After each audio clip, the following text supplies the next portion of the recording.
નમસ્કાર વિદ્યાર્થીઓ, વિદ્યુત સ્થિતિમાન સાથે સંલગ્ન સમીકરણો આપણે પૂરા કર્યા. હવે એ જ વિદ્યુત સ્થિતિમાનના ટોપિક સાથે સંકળાયેલા દાખલાઓની આપણે ચર્ચા કરીએ.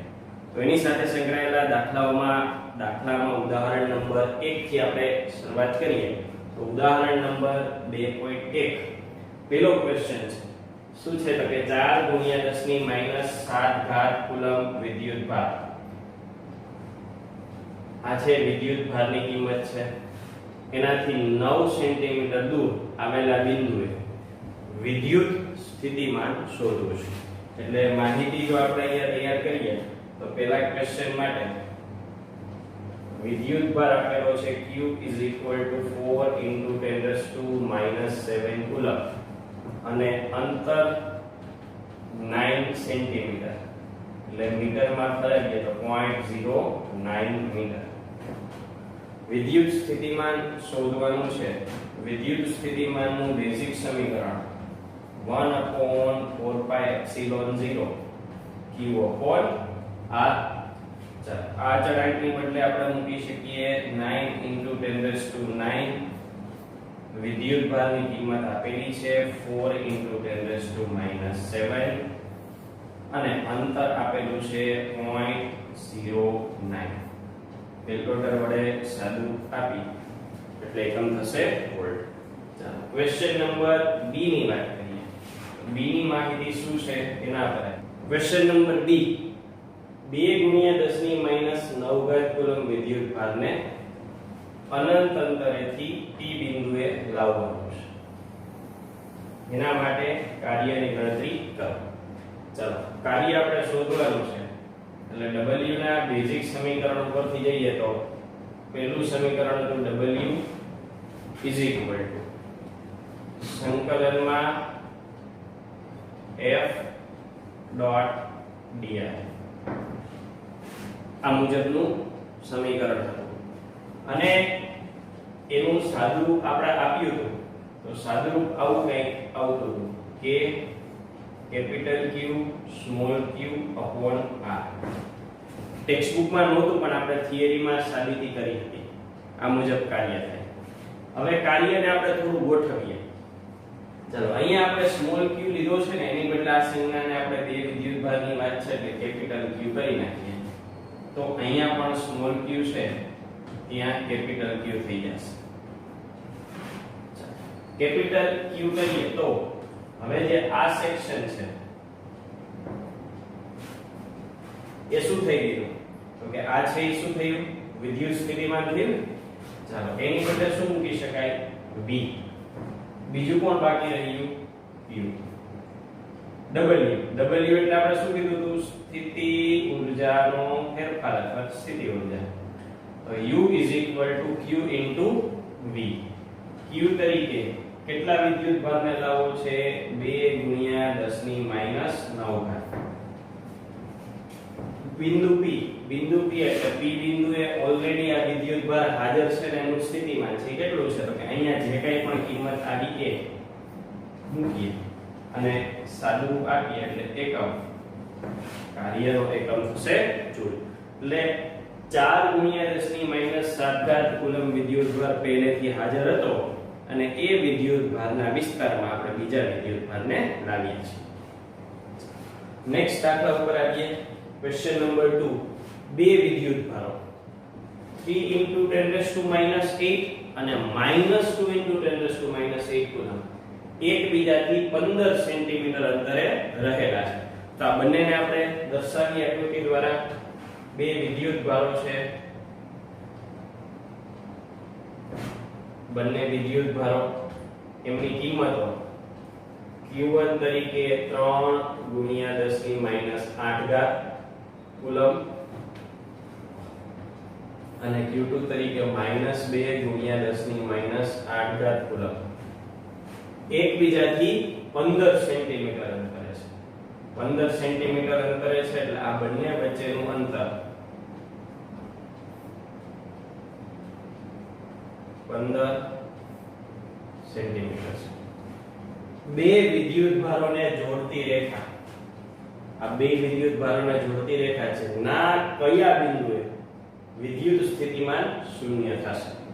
આપણે એવું બિંદુ શોધવાનું છે v = 0 થાય તે બિંદુ કયું થશે. અનંત અંતરે સ્થિતિમાન શૂન્ય તો કદાચ આ ન કે તો કઈ ફરક ન પડે. ચાલો બે વિદ્યુત ભારો આપેલા છે એટલે v = v1 + v2 અને કેટલા થવા જોઈએ શૂન્ય. વિદ્યુત સ્થિતિમાન છે એ અદિશ રાશિ છે.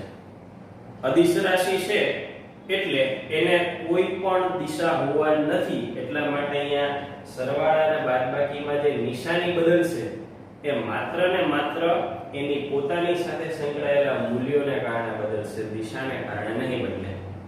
અને આપણને એ પણ ખબર છે કે ધન વિદ્યુત ભાર હોય તો વિદ્યુત સ્થિતિમાન ધન મળે અને ઋણ હોય તો વિદ્યુત ભાર ઋણ વિદ્યુત સ્થિતિમાન મળે. એટલે બંનેને કારણે સ્થિતિમાન 0 ક્યાં થશે તો કે આવા કોઈ બિંદુએ સ્થિતિમાન શૂન્ય હોવાની શક્યતા છે. આ બિંદુ ક્યાં છે એ નથી ખબર તો આપણે એવું ધારી લઈએ કે ભાઈ અહીંયા સુધીનું અંતર છે ને હું એને r વડે દર્શાવું તો આ કેટલું થાય તો કે 15 સેન્ટીમીટર - r જેટલું થાય. સિમ્પલ. ચાલો તો અહીંયા હવે આ સાદુ ઉપર આગળ વધીએ. જો v1 + v2 = 0 થતું હોય તો v1 = -v2. v1 તરીકે 1/4 pi epsilon 0 એનો વિદ્યુતભાર છે 3 × 10 - 8 અંતર r અને હું અહીંયા આ સેન્ટીમીટરમાં છે એવું લખું છું. એમાં કરેક્શન કઈ રીતે કરી શકાશે = -1/4 pi epsilon 0 વિદ્યુતભાર કેટલો છે -2 × 10 - 8 અને આ અંતર કેટલું આવ્યું 15 - r સેન્ટીમીટર. હવે અહીંયા મેં સેન્ટીમીટરમાં એટલે રાખ્યું કારણ કે અહીંયા સેન્ટીમીટર લઈને અહીંયા સેન્ટીમીટર લઈએ તો આ કેન્સલ થઈ શકે છે. કદાચ મીટરમાં ફેરવ્યા હોત તો એને જ અસર રહે. એટલા માટે એને મીટરમાં નથી ફેરવ્યું, બાકી ફેરવવા જ પડે. ચાલો બીજું તો કે 1/4 pi epsilon 0 1/4 pi epsilon 0 cancel 10 to -8 cancel 10 to -8 cancel. ડાબી બાજુ શું બાકી વધ્યું તો કે ડાબી બાજુ બાકી વધ્યું એને આપણે લખીએ 3/r બાકી વધ્યું. સામે -+ +2/15 - r. ચાલો અને આ બાજુ લઈએ એટલે 15 × 45 - 3r અને સામે જવા દઈએ = 2r. તો 45 = 3 આ બાજુ જાય 3r + 2r = 5r. તો 5 × 9 = 45 એના પરથી r = કેટલા થશે 9 સેન્ટીમીટર. હવે આનો જવાબ શું લખાય? જવાબ લખવામાં ધ્યાન રાખવું પડે. હું અહીંયા વાક્ય બોલું છું એ વાક્ય તમારે લખવાનું રહે. શું લખાય? Q1 અને Q2 વિદ્યુત ભારની વચ્ચેના વિસ્તારમાં Q1 થી r એટલે 9 સેન્ટીમીટર Q1 થી 9 સેન્ટીમીટર એ વિદ્યુત સ્થિતિમાન શૂન્ય થશે. અથવા જો આ 9 હોય તો આ કેટલું થાય 6 Q2 થી 6 સેન્ટીમીટર અંતરે વિદ્યુત સ્થિતિમાન શૂન્ય થશે.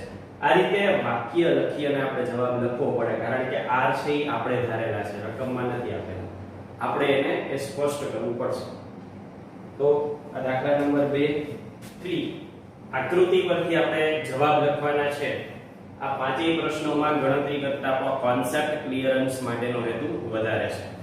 તો 1 by 1 પ્રશ્નો જોઈએ. અહીંયા આપણને બે આકૃતિઓ આપેલી છે A અને B. આ આકૃતિઓ છે એના ઉપરથી આપણે જવાબ લખવાના છે. ટેક્સ્ટબુકમાં પણ આ આકૃતિ આપેલી છે. તો 1 by 1 આપણે ક્વેશ્ચન લેતા જઈએ. પહેલો ક્વેશ્ચન એટલે ક્વેશ્ચન નંબર A. સ્થિતિમાનનો તફાવત Vp - Vq અને Vb - V એના ચિહ્ન જણાવો. હવે ધ્યાનથી જોવો આ P બિંદુ છે, બરાબર છે? તો P બિંદુનું અંતર છે એને હું RP કહું અને Q બિંદુનું અંતર છે ને RQ કહું. અને વિદ્યુતભાર કેવો છે? ધન વિદ્યુતભાર. એટલે પેલું લખીશ વિદ્યુતભાર છે એ ધન હોવાથી વિદ્યુત સ્થિતિમાન છે એ પણ ધન થશે. કોના માટે? તો કે આકૃતિ એ માટે.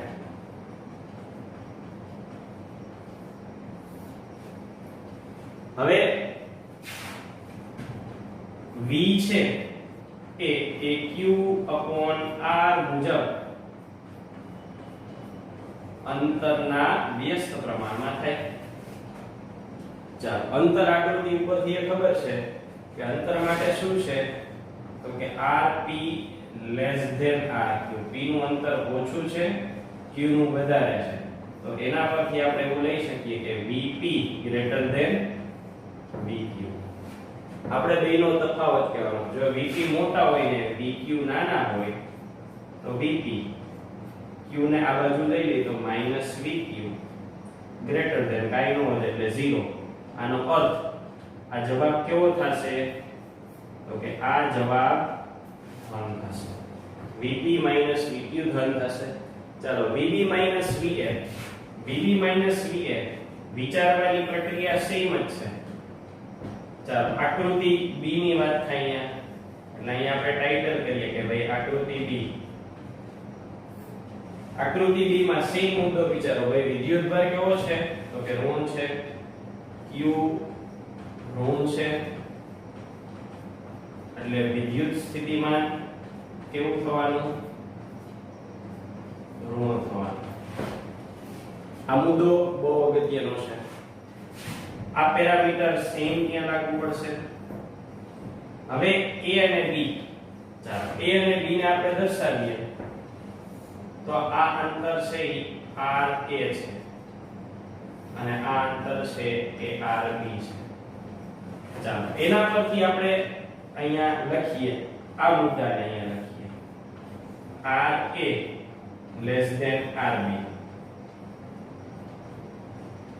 હવે RA RB એટલે VA greater than VB. VA greater than VB.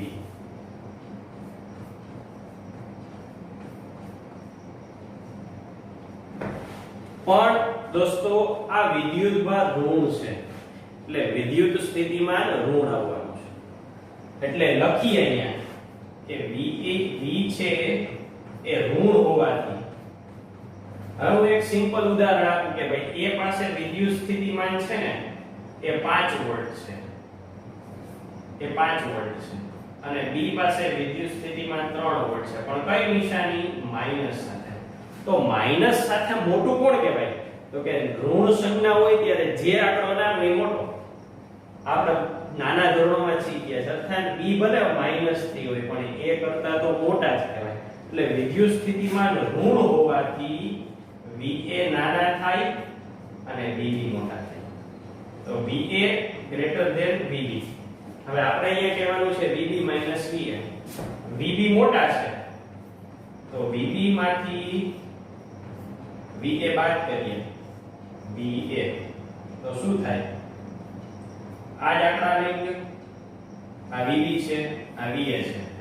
-3 -5 -3 +8 is equal to કેટલા થાય? +5. કેવા થશે? ધન થશે. તો આ થયો પહેલો ક્વેશ્ચન.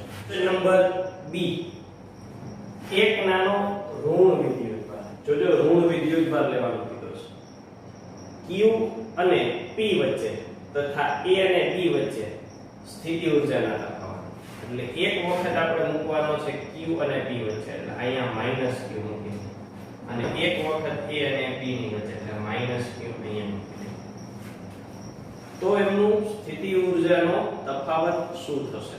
ચાલો, હવે P અને Q, A અને B આ સરખાવવાના છે. અગેન આપણે એ જ મેટર ઉપર આગળ વધીશું. ચાલો, પેલી આકૃતિ માટે R P less than R Q. હવે સ્થિતિ ઊર્જાનું બેઝિક સમીકરણ શું છે? તો કે બેઝિક સમીકરણ છે K capital Q small q upon R. આ મુજબ હવે અહીં આ સૂત્ર મુજબ UP greater than UQ. Q પાસે ઊર્જા ઓછી છે, P પાસે વધારે છે. ઉદાહરણ તરીકે લઈ લો કે ભાઈ અહીંયા છે એ 3 જૂલ છે અને અહીંયા 5 જૂલ છે. તો Q થી P તરફ જશે એમ ઊર્જા શું થશે? વધશે. તો Q થી P જાય તો અંતિમ કોણ ગણાય? P.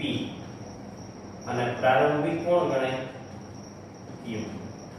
તો ઊર્જાનો તફાવત એટલે અંતિમ માઈનસ પ્રારંભિક. અંતિમ માઈનસ પ્રારંભિક. UP મોટા છે, UQ નાના છે. P મોટા એટલે Q નાના હોય તો આ તફાવત છે કેવો મળશે? ધન મળશે. ચાલો આકૃતિ B માટે વાત કરીએ. AB. A અને B વચ્ચેની વાત છે. તો A અને B વચ્ચેની વાત છે તો RA less than RB. RA less than RB. હવે માત્ર આ નિયમ પ્રમાણે વાત કરીએ ને તો UA ગ્રેટર ધેન UB કારણ કે વ્યસ્ત પ્રમાણમાં છે. પણ અહીંયા બંને ઋણ વિદ્યુત ભારો છે, એકબીજાને અપ્પા કરશે છે, એકબીજાને ધક્કો મારે છે. એટલે વિદ્યુત ક્ષેત્રની દિશા આ તરફ છે, બરાબર છે. અને વિદ્યુત બળ, વિદ્યુત ક્ષેત્ર આ દિશામાં થશે અને વિદ્યુત બળ છે આ દિશામાં થશે. ચાલો ક્યાંથી ક્યાં લઈ જવાના છે? A થી B. સ્થાનાંતરે આ જ દિશામાં છે અને વિદ્યુત બળ આ જ દિશામાં છે, બરાબર છે. બંને વચ્ચે અપાકર્ષણ થાય છે એટલે આપણે અહીંયા એવું લખી શકીએ F અને dr ની દિશા કેવી છે? સમાન છે. સ્થાનાંતર છે બળની દિશામાં જ થાય છે. સ્થાનાંતર અને બળની દિશામાં હોય તો W is equal to delta U is equal to F dot dr.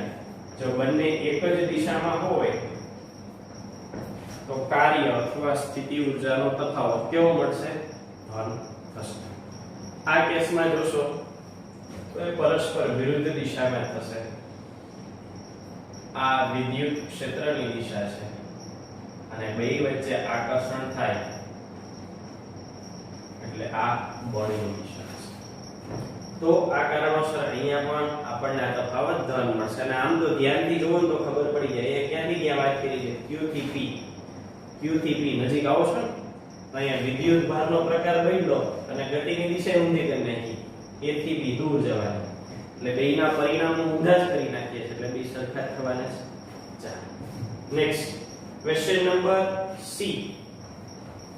Question number C માં શું કહેવા માંગે છે? એક નાના ધન વિદ્યુત ભારને Q થી P લઈ જવામાં આવે તો ક્ષેત્ર વડે થતા કાર્યનું ચિહ્ન જણાવો. એટલે એવું કહી શકાય કે આ P જેવો જ આપણને ક્વેશ્ચન પૂછ્યો છે C માં. ક્યાંથી ક્યાં લઈ જવાનું છે? Q થી P અને કોને? ધન વિદ્યુત. Q થી P અને ધન વિદ્યુત પ્લસ Q. ચાલો સ્થાનાંતરની દિશા તો કે સ્થાનાંતરની દિશા આ તરફ થઈ અને બંને ધન વિદ્યુત ભારો છે એટલે બંને વચ્ચે અપાકર્ષણ થાય. બળની દિશા આ તરફ થઈ. બળની દિશા આ તરફ થઈ તો અહીંયા આપણે લખીએ F અને dr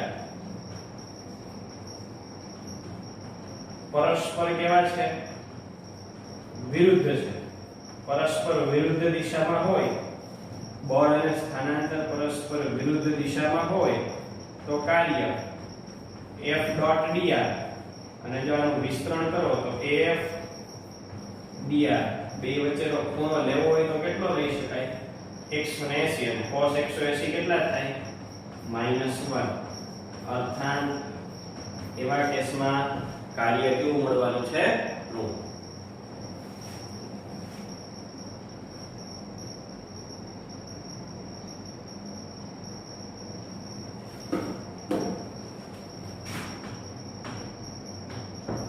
ક્વેશ્ચન નંબર બી ની વાત કરીએ. એક નાના ઋણ વિદ્યુતભારને B થી A ઋણ વિદ્યુતભાર -q એને લઈ જવાનો છે B થી A એટલે આ સ્થાનાંતરની દિશા થાય. આ પણ ઋણ વિદ્યુતભાર આ પણ ઋણ વિદ્યુતભાર બંને વચ્ચે અપાકર્ષણ થાય. આ બળની દિશા થાય. જુઓ જી બે દિશા પરસ્પર વિરુદ્ધ. સેમ જવાબ આના માટે લખવાનો થાય કે ભાઈ સ્થાનાંતર છે વિદ્યુતભાર તરફ થાય છે અને બળ છે એની વિરુદ્ધ દિશામાં લાગે છે. બે પરસ્પર વિરુદ્ધ દિશામાં હોવાથી કાર્ય ઋણ થશે. છેલ્લો question, question number E. B થી A જવામાં નાના ઋણ વિદ્યુતભારની ગતિ ઊર્જા વધે કે ઘટે? ક્યાં જવાનું છે તો કે B થી A. ચાલો B થી A ની વાત કરીએ. B થી A જવાનું છે અને ઋણ વિદ્યુતભાર છે. હવે બેઝિક આપણે બાબતે ધ્યાનમાં લઈએ કે ભાઈ કાર્ય છે એ કેટલું થાય તો કે કાર્ય ઊર્જા પ્રમેયનો મૂળ નિયમ છે W - delta U delta K. Standard 11 chapter number 6. અને આનો સિમ્પલ નિયમ એવો થાય છે કે જો સ્થિતિ ઊર્જા વધે તો ગતિ ઊર્જા ઘટે અને જો સ્થિતિ ઊર્જા ઘટે તો ગતિ ઊર્જા વધે. એટલે કે કુલ યાંત્રિક ઊર્જા અચળ એક પ્રકારની ઊર્જા બીજી પ્રકારની ઊર્જા રૂપાંતરણ થશે. ચાલો ફરી મૂળ મુદ્દા ઉપર આવીએ. આ બંને વિદ્યુતમાં એમાં B છે એનું અંતર વધારે છે કોના કરતા? A કરતા. B નું અંતર વધારે છે એનું ઓછું છે એટલે મૂલ્ય પ્રમાણે જો વાત કરીએ ને તો સ્થિતિ ઊર્જા B ની ઓછી થશે અને A ની વધુ થશે. B ની ઓછી અને A ની વધુ.